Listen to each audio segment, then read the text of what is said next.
Hello students, आज हम company law के जो कैरेक्टरिस्टिक्स हैं उसके पार्ट 3 में हम अदर कैरेक्टरिस्टिक्स ऑफ कंपनी के बारे में स्टडी करेंगे।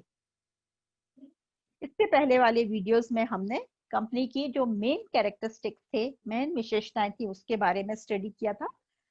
अदर जो कैरेक्टरिस्टिक्स हैं उसमें फर्स्ट है registered voluntarily association for profit, यानी कि कंपनी लाभ के लिए एक ऐच्छिक पंजीकृत संघ होता है। इसका मूल उद्देश्य लाभ कमाना होता है। व्यक्ति स्वेच्छा से कंपनी की सदस्यता स्वीकार करता है, किसी के दबाव या प्रभाव में आकर नहीं। इस प्रकार से वो लोग क्या करते हैं कि संयुक्त प्रयासों के द्वारा मिलजुल कर जो वो प्रयास करते हैं उसके लाभों का उपयोग भी वही करने के अधिकारी होते हैं। पंजीयन कंपनी विधान के अधीन करवाया जाता है। नेक्स्ट इज डेमोक्रेटिक मैनेजमेंट, यानी कि कंपनी का जो प्रबंध होता है वह लोकतांत्रिक प्रबंध होता है। इसे हम प्रतिनिधि प्रबंध भी कहते हैं। कंपनी स्वयं एक कृत्रिम व्यक्ति है जो स्वयं अपना प्रबंध नहीं कर सकती है, और ऐसी स्थिति में क्या किया जाता है, सामूहिक उद्देश्यों की प्राप्ति के लिए जो है डेमोक्रेटिक मैनेजमेंट व्यवस्था अपनाई जाती है। कंपनी के जो भी सदस्य होते हैं, अंशधारी जो होते हैं, वह कंपनी का प्रबंध नहीं कर सकते क्योंकि वे अलग अलग जगह पर बिखरे हुए होते हैं। इसलिए उनके लिए कंपनी को चलाना संभव नहीं है। इसके अतिरिक्त हम देखते हैं उनकी संख्या भी अनगिनत होती है। अतः कंपनी अपने दिन प्रतिदिन का काम अपने प्रतिनिधियों अर्थात संचालक और प्रबंध संचालकों की सहायता से चलाती है। ये लोग ही कंपनी के प्रतिनिधि के रूप में अनुबंध करते हैं और कंपनी की योजनाओं को क्रियान्वित करते हैं। लिमिटेशन एज टू एक्शन, यानी कि कार्य क्षेत्र की सीमाएं। जो भी संयुक्त पूंजी वाली कंपनी है वो अपने कामकाज में कंपनी अधिनियम, पार्षद सीमा नियम, पार्षद अधिनियम से पूर्ण रूप से बंधी हुई रहती है। कोई भी कंपनी उसकी सीमाओं के बाहर जाकर कोई भी कार्य नहीं कर सकती है।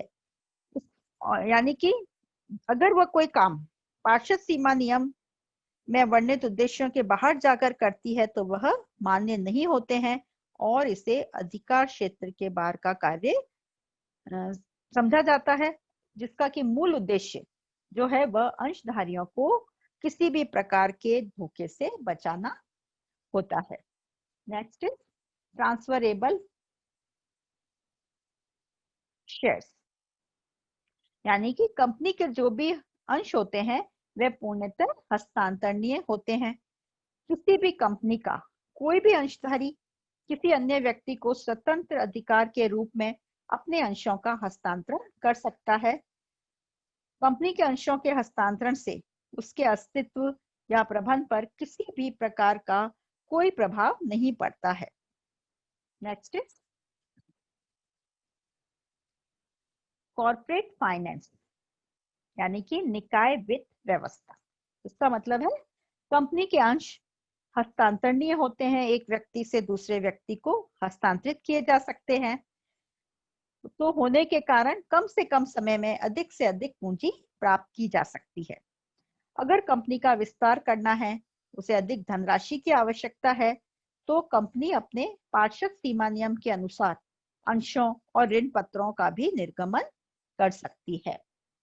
नेक्स्ट इज राइट टू स्यू, यानी कि अभियोग चलाने का अधिकार। कंपनी जो है वह अन्य पक्षकारों पर तथा अन्य पक्षकार कंपनी पर वाद भी चला सकता है। इतना ही नहीं, कंपनी अपने सदस्यों पर तथा सदस्य कंपनी पर भी वाद करने का अधिकार रखते हैं। Next point is business property, यानी कि व्यावसायिक संपत्तियां। कंपनी एक विधान द्वारा निर्मित व्यक्ति है और उसे अपनी व्यावसायिक संपत्तियों को अपने नाम से रखना, बेचना, खरीदने का पूर्ण अधिकार होता है। कंपनी को अंशों तथा ऋण पत्रों आदि से जो धनराशि मिलती है उसे कंपनी के लिए संपत्ति बनाई जाती है और वह उसका स्वामित्व जो है, जो संपत्ति क्रय की है, उसका स्वामित्व कंपनी में ही निहित होता है। जो भी अंशधारी हैं, जो भी शेयर होल्डर्स हैं, वह कंपनी में न तो व्यक्तिगत रूप से और न ही संयुक्त रूप से कंपनी की संपत्तियां जो भी होती हैं उसके स्वामी हो सकते हैं। नेक्स्ट पॉइंट इज सदस्यों की संख्या। कंपनी एक्ट 2013 के अनुसार जो हम देखते हैं, निजी कंपनी में कम से कम 2 और अधिकतम 200 व्यक्ति सदस्य हो सकते हैं। इसी जबकि सार्वजनिक जो कंपनी होती है उसमें कम से कम 7 सदस्य होते हैं। इसके अधिकतम सदस्यों की कोई सीमा नहीं होती है। 2013 से एकल कंपनी व्यक्ति भी बननी स्टार्ट हुई है और इसमें एक सदस्य से भी कंपनी की स्थापना की जा सकती है। And last point is social form of a company, यानी कि कंपनी का एक सामाजिक स्वरूप भी होता है। कंपनी जो समाज जिसमें उसका अस्तित्व आया है उसके प्रति भी उत्तरदायी होता है, जिसमें उसका निर्माण हुआ है, जिसमें वह विकास करती है।